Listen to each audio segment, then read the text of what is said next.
अस्सलाम वालेकुम वरहमतुल्लाहि वबरकातुहू। आप देख रहे हैं टॉप 10 विद JNM और मैं हूं गुलाम नबी मदनी। दुनिया भर से आज की 10 बड़ी और इंतहाई अहम खबरें जिन पर आज हम बात कर रहे हैं।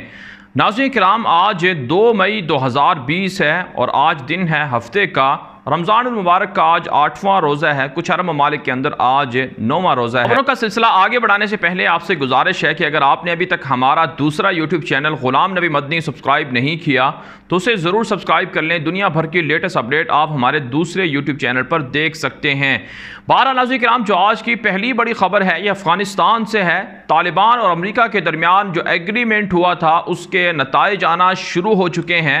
अमरीकी फ़ौजें धड़ाधड़ अफ़गानिस्तान से रवाना हो रही हैं। तालिबान ज़राए के मुताबिक कहा जा रहा है अब तक के 5000 से ज़ायद अमरीकी फ़ौजी अफ़गानिस्तान छोड़कर जा चुके हैं। आप जानते हैं अफ़गानिस्तान के अंदर 13,500 के लगभग अमरीकी फ़ौजें मौजूद थीं और तालिबान और अमरीका के दरमियान जो एग्रीमेंट हुआ है उसे ख़त्म होने में भी 4 माह बाकी हैं, यानी कि 4 माह का टाइम पीरियड बाकी है जिसमें अमरीकी अफवाज को निकलना था और अपनी फ़ौजों को वहाँ से निकालना था।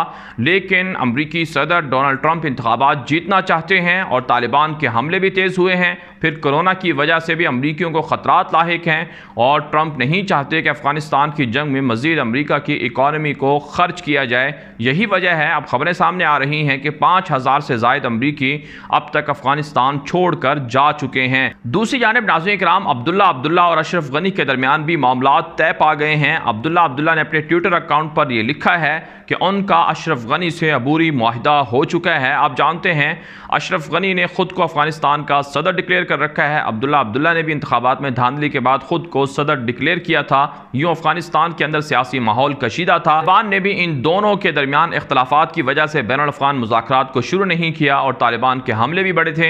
यही वजह है अमरीका ने और यूरोपीय यूनियन ने अफगानिस्तान की इमदाद बंद करने की धमकी दी थी, जिसके बाद ये मुआहिदा सामने आ रहा है। इसके अलावा नाज़रीन किराम, अफगानिस्तान के अंदर तालिबान के हमले भी जारी हैं। ताज़ा तरीन झड़पें सामने आई हैं सूबा पख्तिका के अंदर, सूबा बगलान के अंदर और इसी तरह से लुगर के अंदर, जिसमें कम अज़ कम तालिबान ने 15 से ज़ायद अफगान फौजी मार दिए हैं। तालिबान के भी 4 से 5 के करीब मुजाहिदीन के शहीद होने की खबरें सामने आ रही हैं और तालिबान की इमारात इस्लामिया के सामने सरेंडर करने का सिलसिला भी जारी है। इमारात इस्लामिया के तर्जुमान ज़बीहुल्लाह मुजाहिद के मुताबिक वो बहुत जल्द काबुल की तरफ काबुल इंतज़ामिया पर कंट्रोल हासिल कर लेंगे और जिस तरह से उनके खिलाफ प्रोपेगेंडा किया जा रहा है उसको इमारात इस्लामिया रद्द करती है। आगे बढ़ लेते हैं। जो आज की दूसरी बड़ी खबर है ये नाज़रीन किराम पाकिस्तान से है।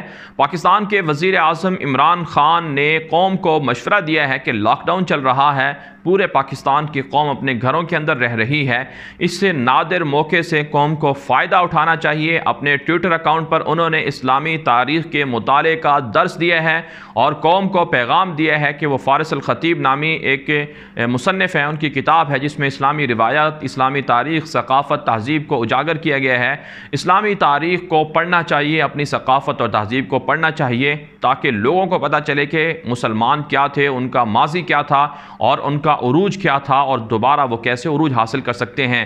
पाकिस्तान के वाहिद वज़ीर आज़म हैं इमरान खान, जिन्होंने अपनी कौम को ये पैगाम दिया है कि वह अपनी तारीख़ को पढ़ें और समझें, दोबारा से अपनी तारीख़ को ज़िंदा करने की कोशिश करें। नाज़रीन किराम, इसमें कोई शक नहीं है कि मुसलमानों की तारीख़ बहुत अजीम तारीख़ रही है और आज भी मुसलमानों के पास वही टैलेंट, वही हौसला और वही अख्तार और रिवायात मौजूद हैं जिनके ज़रिए से वो दुनिया के अंदर दोबारा उरूज हासिल कर सकते हैं। बदकिस्मती ये हुई कि हमें दज्जाली और तागूती और शैतानी मीडिया ने ऐसे वाहियात चीज़ों की तरफ लगा दिया कि आज हमारे नौजवान और आज हमारी यूथ जो है वो फहाशी और उरियानियत की तरफ ज़्यादा माइल हो गई है दज्जाली मीडिया की वजह से, जिसकी वजह से हमने अपनी रिवायात और अख्तार को छोड़ दिया है। अपनी तारीख़ को दोबारा ज़िंदा करने का वक्त है। यही वो तारीख़ है जिसे हमें स्कूलों में पढ़ाना चाहिए, कॉलेजेस में पढ़ाना चाहिए, यूनिवर्सिटीज़ में, मदारिस में और मसाजिद के अंदर बाकायदा इसकी तरगीब देनी चाहिए और लोगों की जहन साजी करनी चाहिए कि किस तरह से खिलाफत राशिदा का दौर रहा और किस तरह से रियासत मदीना ने अपने काम किए और किस तरह से फिर बाद के जो अदवार थे खिलाफत उमैया, अब्बासिया और उस्मानी दौर और इसी तरह से हिंदुस्तान और बरसग़ीर के अंदर मुसलमानों की हुकूमत, उनके तारीख़ी वाक़यात अपनी नौजवान नस्ल और कौम को बताना बहुत ज़रूरी है। इस पर वज़ीर-ए-आज़म पाकिस्तान के इस फैसले को, इस दर्स को खूब सराहना चाहिए। आगे बढ़ लेते हैं। जो आज की तीसरी बड़ी खबर है ये नाज़रीन किराम मकबूजा कश्मीर से है। मकबूजा कश्मीर के अंदर भारतीय बर्बरियत जारी है। ताज़ा तरीन इतलात के मुताबिक ज़िला पुलवामा के अंदर और इसी तरह से श्रीनगर और दीगर कई इलाकों के अंदर बड़े पैमाने पर सर्च ऑपरेशन शुरू किए जा रहे हैं, जिनमें रोज़ाना की बुनियाद पर कश्मीरियों को गिरफ्तार किया जा रहा है। आप जानते हैं अप्रैल के महीने में 33 से ज़ायद कश्मीरियों को शहीद किया जा चुका है और अब नाज़रीन किराम एक ताज़ा तरीन रिपोर्ट सामने आ रही है जिसमें कहा जा रहा है कि मकबूजा कश्मीर के अंदर भारतीय हिंदुओं को बसाने, कश्मीरियों की शनाख्त को मिटाने, कश्मीरियों को अक़लियत में बदलने के लिए मोदी की हिंदू दहशतगर्द हुकूमत ने वहाँ जो नए डोमिसाइल कवानीन को लाया है उसके ज़रिए से 17 लाख से ज़ायद हिंदुओं को मकबूजा कश्मीर की शहरियत दी जाएगी, शनाख्त दी जाएगी। आप जानते हैं इसका मतलब है कि मकबूजा कश्मीर के अंदर जो वहाँ के कश्मीरी हैं 80 से 90 लाख है, उनके अंदर अगर 20 लाख के करीब जो हिंदू आ जाएंगे तो जाहिर सी बात है आबादी का तनासुब तब्दील हो जाएगा। इस हवाले से हमने एक खुसूसी वीडियो और रिपोर्ट मुकम्मल तफसीलात के साथ अपने दूसरे यूट्यूब चैनल गुलाम नबी मदनी पर अपलोड की है, आप वहाँ जाकर देख सकते हैं। साथ साथ नाज़रीन किराम मकबूजा कश्मीर के अंदर भारतीय फ़ौज के अंदर कोरोना वायरस भी फैल चुका है और दर्जनों की तादाद में मकबूजा कश्मीर के अंदर भारतीय फ़ौजी और भारतीय पुलिस के एहलकार कोरोना का शिकार हो चुके हैं। आगे बढ़ लेते हैं। जो आज की चौथी बड़ी खबर है ये नाज़रीन किराम भारत से है। पाकिस्तान से नकल मकानी करने वाले 1000 से ज़ायद हिंदू इस वक्त भारत के अंदर मुख्तलिफ इलाकों के अंदर कसम पुर्सी की ज़िंदगी गुजार रहे हैं। उनके पास खाने पीने के लिए, रहायश के लिए मुनासिब सहूलियात नहीं हैं। भारत जाने वाले पाकिस्तान से हिंदुओं ने हुकूमत पाकिस्तान से माफ़ी मांगी है, कौम पाकिस्तान से, अवाम पाकिस्तान से माफ़ी मांगी है कि उनसे गलती हुई है, उन्होंने भारत नकल मकानी की। यहाँ आकर उनको पता चला है कि उनको बुनियादी ज़रूरियात ज़िंदगी भी मुयस्सर नहीं है और वो वापस पाकिस्तान आना चाहते हैं। आप जानते हैं नरेंद्र मोदी ने 5 साल पहले जब इक़्तिदार संभाला था तो पाकिस्तान के अंदर जो हिंदू कम्युनिटी है उसको उकसाया था कि वो हिंदुस्तान आएँ, उनको हकूक़ दिए जाएंगे। लेकिन अब सूरत हाल ये है कि यहाँ से नकल मकानी करने वाले जो हिंदू हैं उनको खाने पीने की बुनियादी सहूलियात भी मुयस्सर नहीं हैं और वहाँ की सिख कम्युनिटी उनकी मदद करने पर मजबूर है। दूसरी जानब आप जानते हैं भारत के अंदर मुसलमानों पर ताहाल मजालिम का सिलसिला जारी है।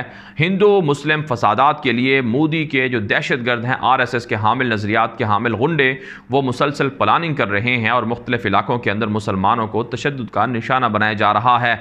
आगे बढ़ लेते हैं। जो आज की 5वीं बड़ी खबर है ये सऊदी अरब से है। नाज़रीन किराम बरतानिया की मशहूर वेबसाइट मिडल ईस्ट आई ने एक रिपोर्ट छापी है जिसमें यह दावा किया जा रहा है कि मक्का मुकरमा के 70% से ज़ायद आबादी कोरोना से मुतासर हो चुकी है और आप जानते हैं मक्का मुकरमा के अंदर 20 लाख से ज़ायद लोग मुकीम हैं, वहाँ रहते हैं, उनमें से 70% आबादी कोरोना से मुतासर हुई है। मिडल ईस्ट आई का यह दावा है और साथ साथ ये भी कहा जा रहा है कि सऊदी इंतज़ामिया असल हक़ाइक़ को नहीं बता रही है। अब तक के इतलात के मुताबिक 21,000 से ज़ायद केसेस सऊदी अरब के अंदर कोरोना के रिपोर्ट हुए हैं, लेकिन मिडल ईस्ट आई की रिपोर्ट के मुताबिक यह तादाद इससे कहीं ज़्यादा है। और दूसरी जानिब सऊदी अरब की इंतज़ामिया ने कोरोना के हवाले से ख़बरें फैलाने, वीडियोज़ या इसी तरह से कुछ भी चीज़ें नशर करने के हवाले से जो अफवाहें हैं उन पर सख्ती से ऐलान किया है कि सख्ती से निपटा जाएगा और उस पर 5 साल की सज़ा होगी और 30 लाख रियाल तक का जुर्माना भी आयद किया जा सकता है। आप जानते हैं हरमैन शरीफैन के अंदर कोरोना की वजह से नमाजें बंद थीं, उसे आर्जी तौर पर तो खोला गया है, लेकिन फिर भी सऊदी अरब के अंदर लॉकडाउन है। लॉकडाउन में नरमी का कहा गया है, लेकिन कोरोना की तादाद और केसेस सामने आ रहे हैं। लेते हैं जो आज की 6ठी बड़ी खबर है ये नाज़रीन किराम ईरान से है।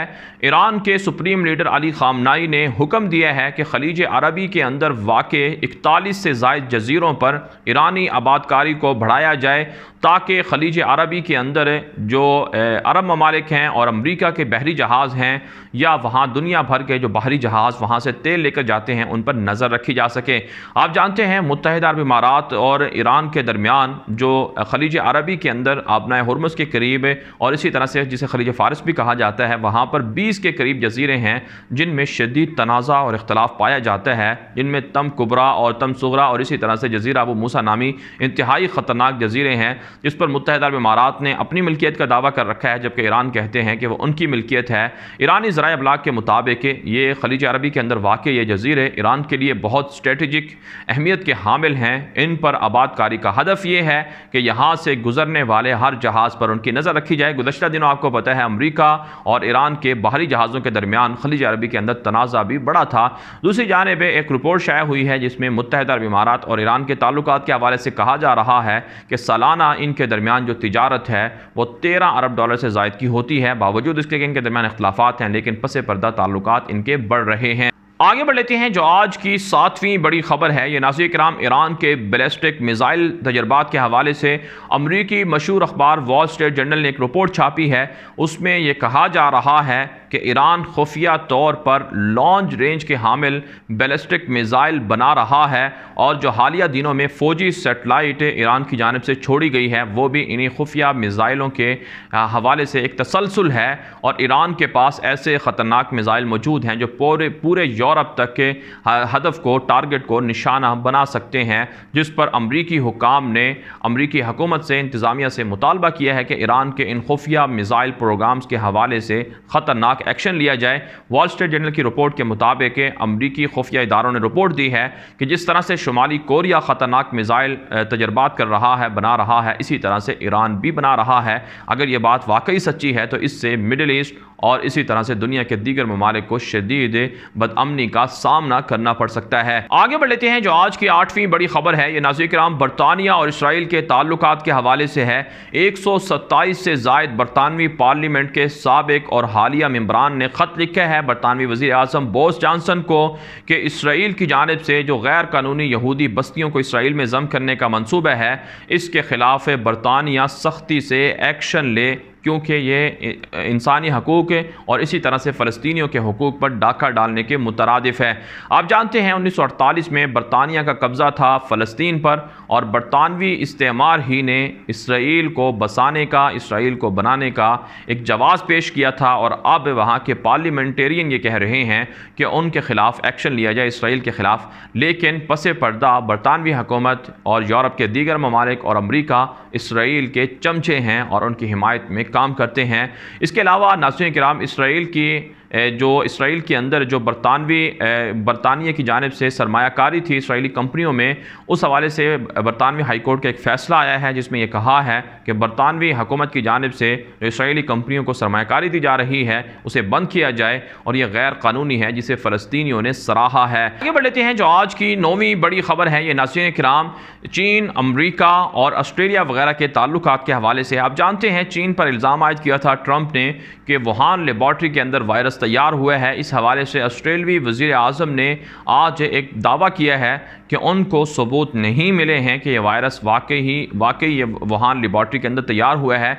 दूसरी जानिब जो अमरीका है, अमरीकी सदर डोनाल्ड ट्रंप ने चीन की जो कंपनियां हैं या चीनी मसनूआत हैं उन पर मज़ीद टैरिफ आयद करने का ऐलान कर दिया है। और यूँ अमरीका और चीन के दरमियान ख़तरनाक तिजारती जंग एक मरतबा फिर छिड़ने वाली है और मुख्तलिफ यूरोपीय मालिक की जानिब से भी चीन से हट जाने का मुतालबा भी किया जा रहा है। बहुत से माहिरीन का मानना है कि चीन और अमरीका और यूरोप के दरमियान ख़तरनाक जंग आने वाले दिनों में हो सकती है। और नाज़रीन किराम जो आज की 10वीं बड़ी खबर है ये शुमाली कोरिया से है। शुमाली कोरियन सरबराह किम जोंग उन की सेहत के हवाले से खबरें और अफवाहें चलती रहीं कि वो मर चुके हैं, लेकिन आज बाकायदा शुमाली कोरिया की जानिब से उनकी तस्वीर ताज़ा तरीन जारी की गई हैं जिनमें उनको दिखाया गया है कि वो एक खाद फैक्ट्री का इफ्तिताह कर रहे हैं और वो बिल्कुल सेहतमंद हैं। आप जानते हैं शुमाली कोरिया की जानिब से मुसलसल मिसाइल तजर्बात होते रहते हैं, जिसकी वजह से अमरीका और शुमाली कोरिया के दरमियान इख्तलाफात भी चलते रहे हैं और जापान, चाइना और इसी तरह से जनूबी कोरिया वगैरह जो शुमाली कोरिया के मिसाइल प्रोग्राम्स हैं उन पर तहफ़्फ़ुज़ात का इजहार भी करते रहे हैं। दुनिया भर से थी आज की 10 बड़ी खबरें। इन खबरों के हवाले से आपकी क्या राय है? अपनी राय कमेंट के जरिए से ज़रूर हम तक पहुँचाएँ। आज के लिए इतना ही, इजाज़त दीजिए। अल्लाह हाफ़िज़।